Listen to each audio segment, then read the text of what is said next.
Todd's Carpet and Tile Cleaning. Call or text 702-595-0488. Middleton, Ohio proudly welcomed home VP nominee J.D. Vance, who chose the Rust Belt city for his first solo rally that was jam-packed with a pumped-up crowd. The true definition of the American dream. Vance pledged that if elected, every U.S. citizen that works hard and plays by the rules will be guaranteed a good life. Now we all just have to get out and vote in person. One of the coolest things about my book is I heard from a lot of Americans from all walks of life, but especially from Black Americans who would come up to me and say, our story is your story. Whether it's the drug epidemic or whether it's this epidemic of crime and violence that Joe Biden and Kamala Harris unleashed in our country, we have got a lot of grandparents, white, black, and every skin color, that are raising kids that they didn't expect to raise. And they're doing it because it's the right thing to do, and they do it because they love their communities. My message to them is simple.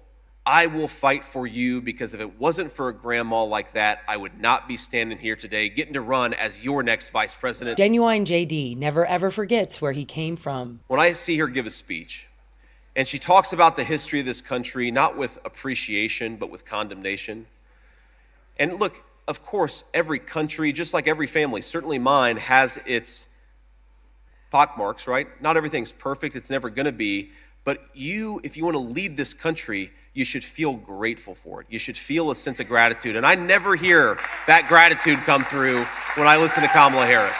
Middleton made its industrial mark before America's steel industry fled overseas. You cannot for 3.5 years take a guy who clearly didn't have the mental capacity to do the job.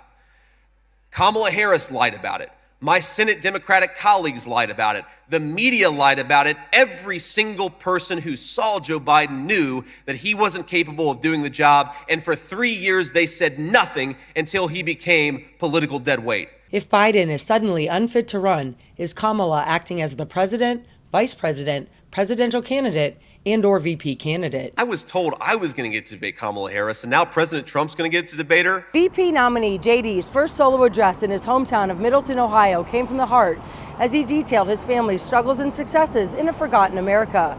For News 25 Las Vegas, I'm Maria Centers.